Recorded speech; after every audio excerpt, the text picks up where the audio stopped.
I tried Stargazer wallet app for 7 days. Here is the shocking truth. When I started testing the Stargazer wallet app, I wasn't sure what to expect. It's not as famous as MetaMask or Trust Wallet, but after using it for 7 days, the shocking truth is that Stargazer is one of the most underrated wallets built for the next wave of blockchain networks. Setting it up took less than 3 minutes. No personal data, no kick, just a secure password and recovery phrase. Stargazer is a self-custody wallet, meaning you own your keys and therefore your crypto.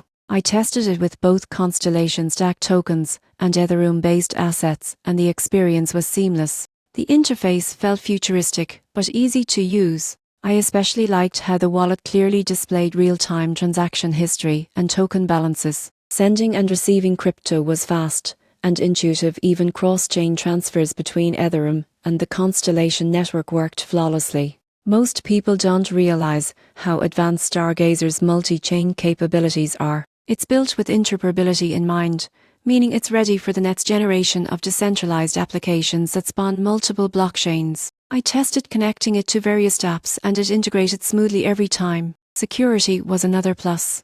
The wallet encrypts all data locally and never sends private information to external servers. It even has built-in support for staking and governance features, perfect for users who want to earn passive rewards while supporting their favorite networks. By day 7, the shocking truth was obvious. Stargazer might not have the hype, but it's built for long-term success. It's clean, secure, and already ahead of the curve when it comes to multi-chain technology. If you're exploring new blockchains like Constellation or just want a modern, future-proof wallet, Stargazer deserves your attention.